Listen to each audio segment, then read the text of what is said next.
1488년 성종 19년 5월 20일 한성부에서 아래입니다. 수구문 밖 왕십리에 유기된 여자 시체가 있는데 여러 군데 상처가 많아 이미 검시하도록 했습니다. 청하건대 엄중히 조사하도록 하소서. 한성부는 서울의 행정과 사법을 맡아보던 관아이고 수구문은 성 안의 물이 성 밖으로 흘러나가는 수구에 만든 문입니다. 그에 따라 성종은 널리 범인을 수배하게 하고 독립한 부서를 만들어 수사하게 하는데요. 이틀 후 성종은 의금부 형조 한성부에 명합니다. 지금 떠내려온 여인의 시체를 검시한 바를 살펴보니 온몸이 상처로 뒤덮여 있고 음부에서 항문까지 절개해 놓았는데 잔인하고 무자비한 형상이 매우 심하다. 이것이 어찌 여염집에 힘없는 백성들 간의 다툼 끝에 생겨난 일이겠는가? 이는 필시 문벌 높은 집안의 사나운 부인이 첩을 강sem하여 안갚음하고자 벌인 일일 것이다.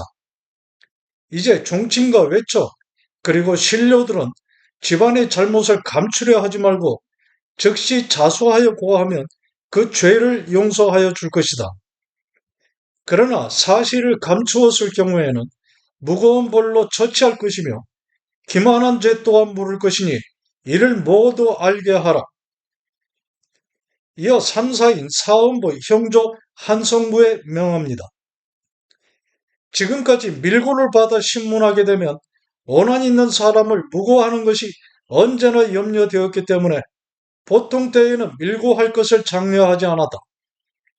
그러나 지금 이 일은 정말로 예사로운 사건이 아닌데 어찌 증거도 없는 상태에서 범인을 찾아내 쉽게 처치할 수 있겠는가? 이런 상태에서 조사에 가다 보면 반드시 죄 없는 백성들에게 다수의 형장을 쓰게 될 터이니 지금 무더운 날씨에 어찌 죽는 자가 생겨나지 않겠는가?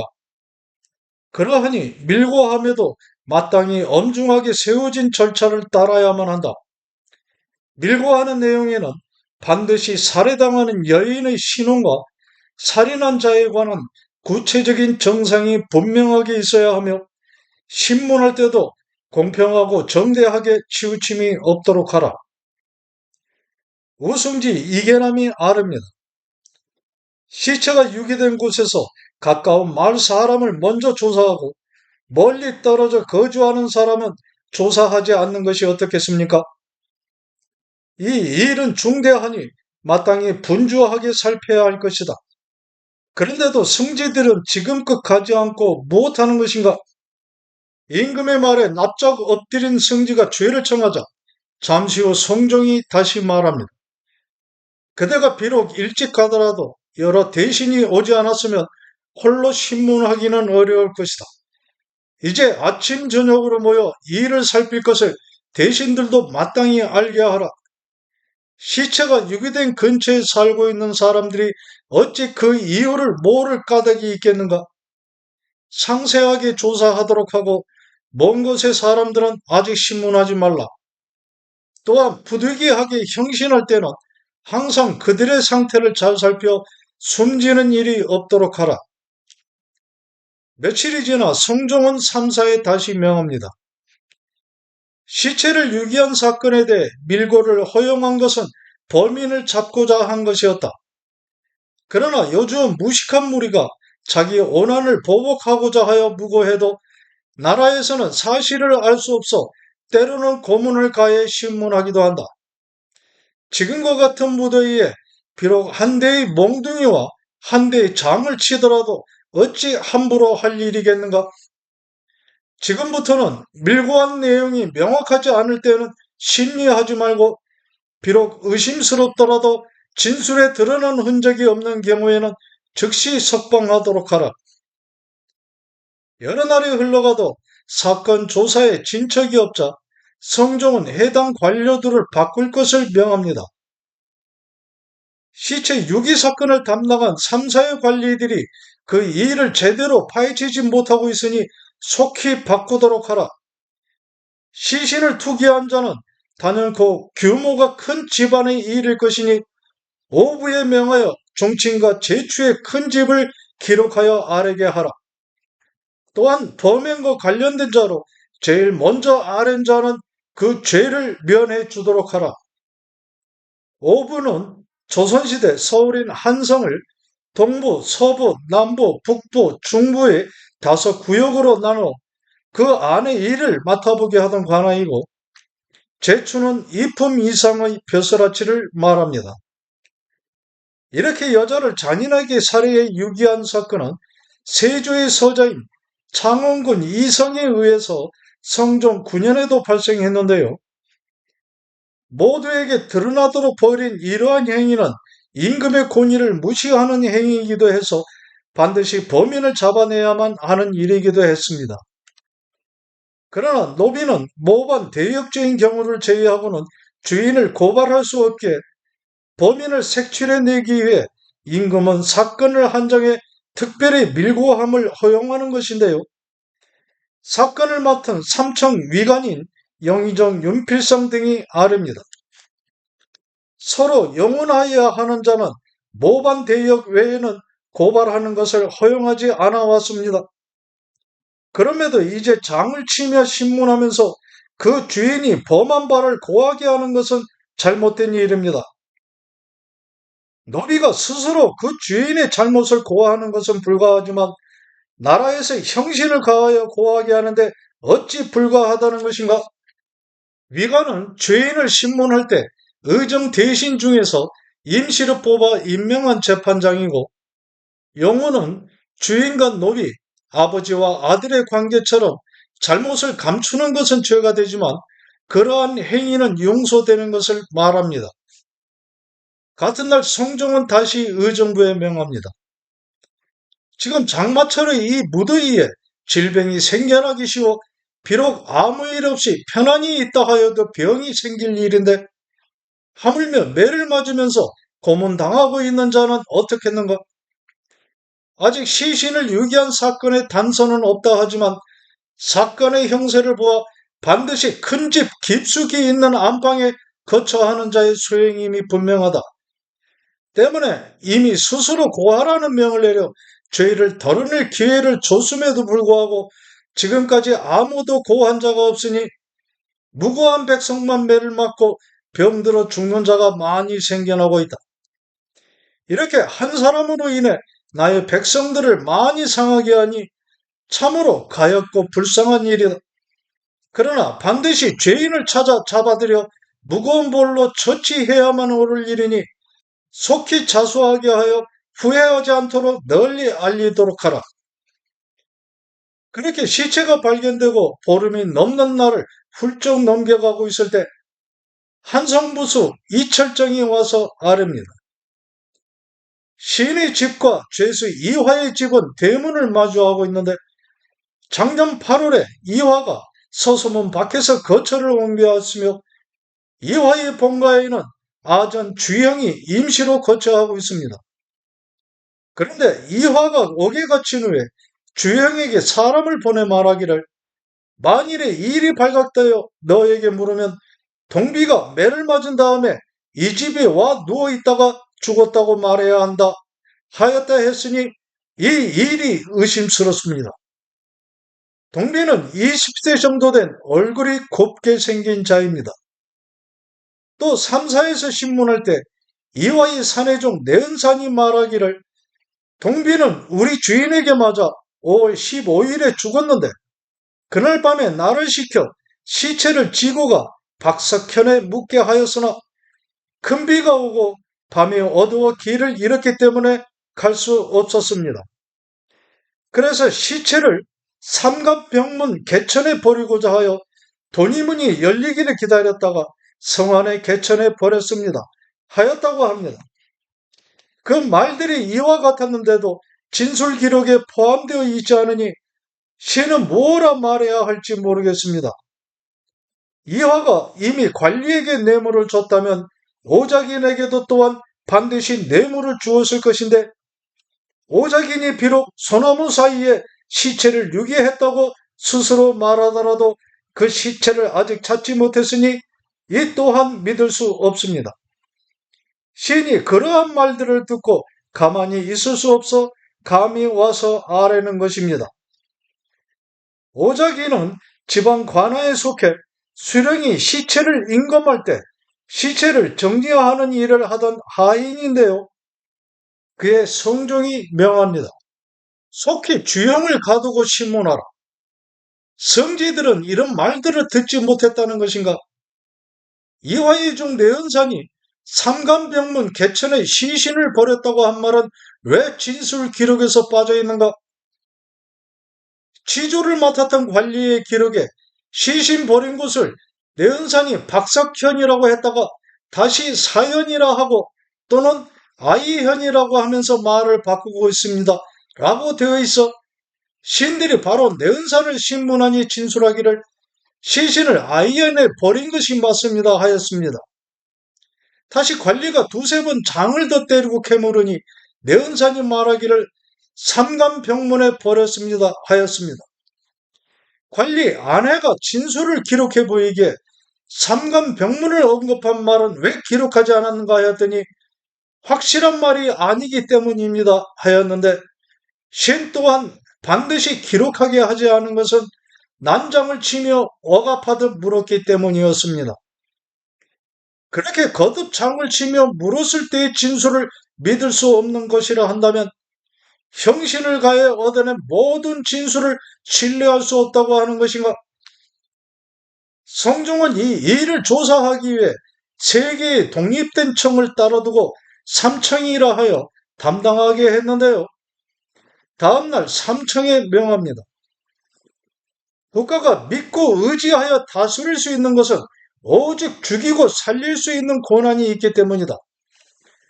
그런 생살의 권한이 만약 아래로 옮겨간다면 임금은 빈 그릇만 안고 있는 격이 되니 만일 그렇게 된다면 그 나라는 나라가 아닌 것이 된다. 얼마 전에 사람을 잔인하게 죽여 개천 가운데에 버린 일이 있어 마땅히 끝까지 쫓아 엄정히 다스려 법을 바로 세우고자 하였는데 단서를 얻지 못하여 부득이 자수하도록 하면서 또 현상하여 그 집 노비로 하여금 고발하면 양인이 될 것을 내걸기도 했다. 그러나 시간이 흘러도 고하는 자가 없으니 나라에 법과 질서가 있다고 말할 수 있겠는가? 이제 현상을 더하고 자수하지 않을 경우에는 죄를 더 무겁게 하여 기필코 잡아들여야겠다. 만약 고하는 자가 나타날 경우에는 전에 반포했던 현상과 더불어 면포 500피를 더하여 주고 자수하지 않은 자의 6천 이상 친족은 모두 중재로 다스리도록 하라. 속히 방을 내붙여 알리고 구석구석 모든 사람이 알 수 있도록 하라. 이런 일이 생겨나는 경우에는 그 집 노비가 알지 못할 까닭이 없게 되는데요. 그러나 뒷날의 보복이 뚜렷한 현실에서 노비가 나서서 고발한다는 것은 실제 거의 가능하지 않은 일이었습니다. 며칠 후 성종은 삼청에 가는 승지를 통해 명합니다.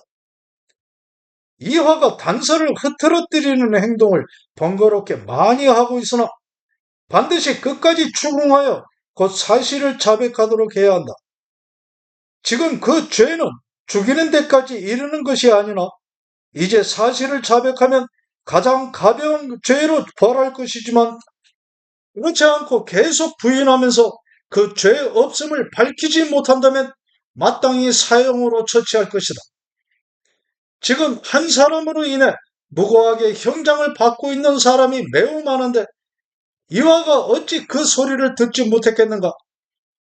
이런 상황을 잘 전달해 이화가 깨닫게 하고 여러 정승에게도 전해 주변에 알리도록 하라. 이화를 중심으로 상황이 심상치 않게 돌아가게 되자 삼청에 속해 수사에 관여하고 있던 이극돈이와 아래입니다. 이화의 매부인 최집성은 신과 담장을 경계로 가까이 살아오면서 가까운 친척처럼 지내왔으니 사람들이 이 일을 누설할 수 있을 것으로 생각할지 모릅니다. 청하건대 신에게 맡겨진 직책을 벗어나게 하소서. 그럴 필요 없다.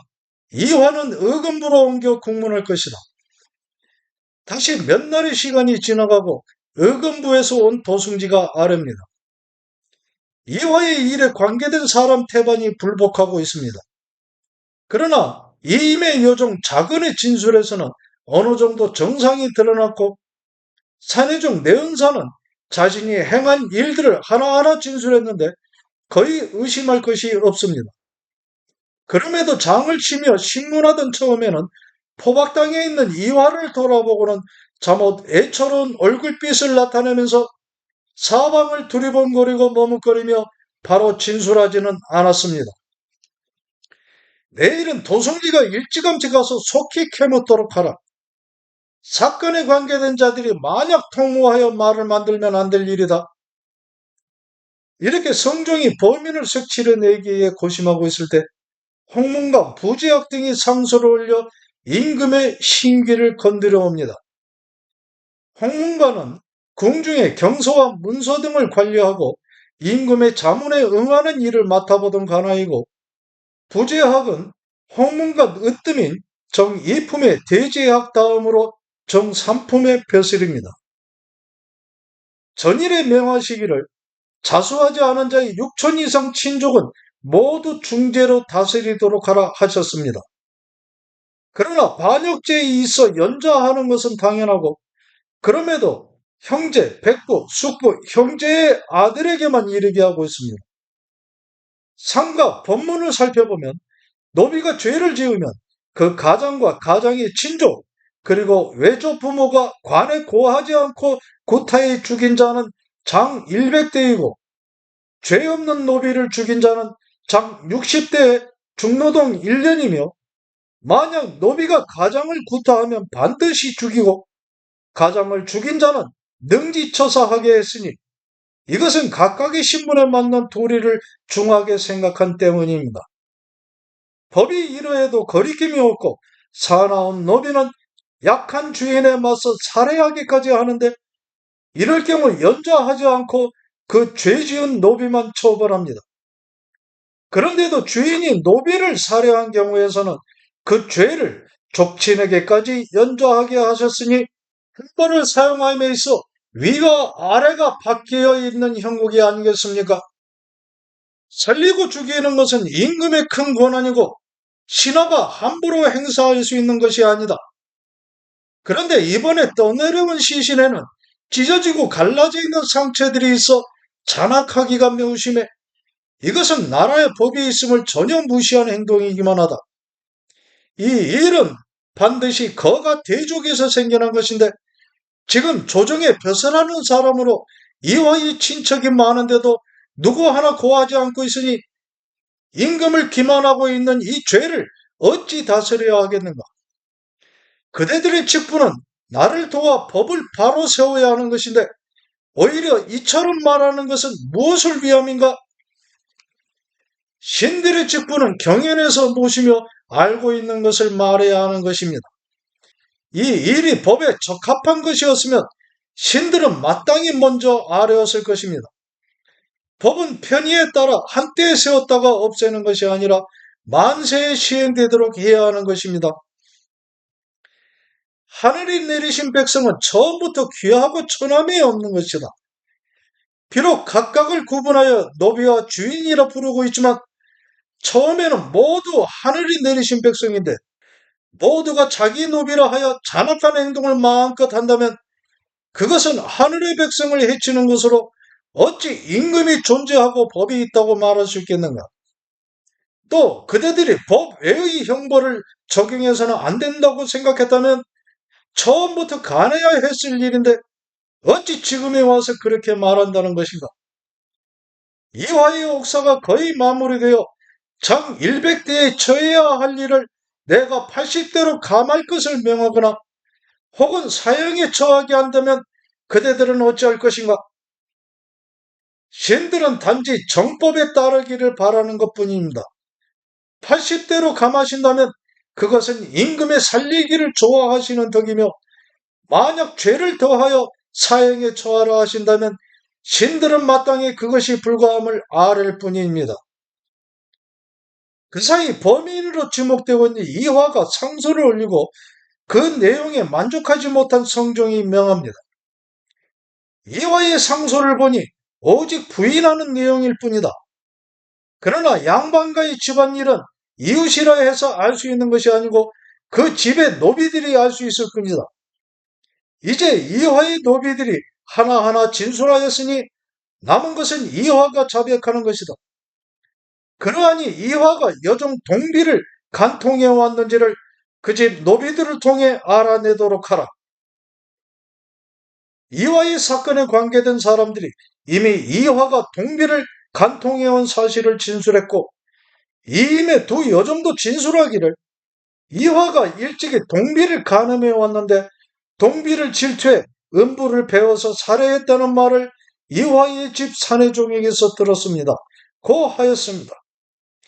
더구나 이화의 집 노비 네 사람도 이 사실을 진술했고 이화도 말하기를 3월부터 동비와 간통하기 시작했는데 동비가 나한테는 나가라 요구하고는 사내종은 방 안에 몰래 머물러 있게 하면서 간음하여 내가 그것이 미워 죽였을 뿐입니다. 하였습니다. 이로써 옥사는 의심할 바 없게 되었으니 사건을 마무리하는 것이 어떻겠습니까? 이화가 비록 죽는다 하더라도 진술한 노비들을 이화의 자손들이 반드시 보복하고자 할 테이니 그 노비들을 아울러 모두 속궁하도록 하라. 마침내 성종은 사건을 마무리하면서 어차를 내려 말합니다. 어찰은 생각을 정리해 친필로 쓴 편지 형식의 글입니다. 내가 이화를 죽이고자 한 것은 사람의 목숨을 가볍게 여기고 망령되게 때로는 위압하고 혹은 달래고자 한 것이 아니었다. 당초 온 나라가 시끄러워진 시체 사건을 조사할 때 범인을 찾지 못해 원통해하는 기운이 하늘에까지 닿았으니 이는 내가 통분함을 누릴 길 없어 죄인을 찾아내고자 하는 의지이기도 했다. 그러는 사이에도 이화는 정범으로서 그 사이에 몰래 숨어 있었다.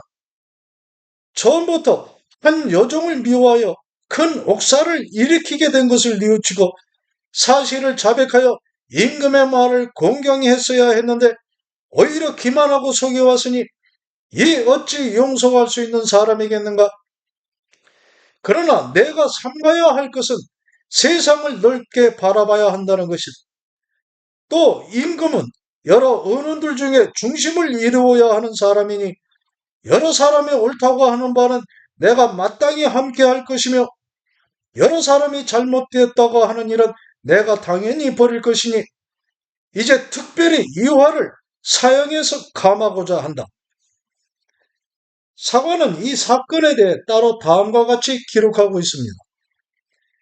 참고로 성종실록은 1495년 연산군 1년에서 1499년 연산군 5년에 걸쳐 완성되었습니다. 이화의 성품은 본래 잔혹하고 포악해 여종 동비를 때린 것이 매우 참혹했다. 그러나 동비는 한쪽 다리가 썩어 죽었으니 발견된 시체는 동비가 아닌 것이 명백하다. 이화의 옥사가 이미 이루어지고 난 다음에 유기된 시체 사건이 꿰맞춰진 것은 의심할 바 없는데 홀로 대사원 성주는 말하기를 칼로 절개한 것이었다 하였고 이화는 진술하기를 호미로 갈랐다 했으니 호미는 날이 무디고 칼날은 예리해 만약 호미로 갈랐으면 음부에서 항문까지 살해난 상처가 매끄러울 수 있겠는가? 옥사를 신문하여서 사실을 알아내는 것이 이처럼 어려운 일이다. 사관은 부분을 달리해 다시 따로 기록하고 있는데요. 실록의 기록 속에 이와 같이 사관이 따로 언급하는 일들은 연산군 시대를 거치면서 살인과 당파의 흔적이 증가하며 더욱 많아지게 됩니다. 시신이 물에 뜬 옥사가 생겨나기 전에 이화 또한 여종 동비를 살해했기 때문에 고발당했다. 어떤 사람은 물에 뜬 시신이 동비가 아니라 하였고 동비의 시신이 이미 양화도에 가라앉았다고 했는데 때문에 명백하게 밝힐 수 없었던 이화는 부인할 뿐이었으며 죄인은 끝내 찾아내지 못했다. 여종 동비를 살해한 것은 사실은 이화가 이러지도 저러지도 못해 부인하는 것으로 일관했던 것이며 결국 사건은 임금인 성종은 모르는 채 그 시체가 동비인 것으로 꿰맞추어졌다는 것인데요. 이 일이 있고 2년 후인 성종 21년 이화는 벼슬아치의 인명적인 직첩을 되돌려받게 됩니다.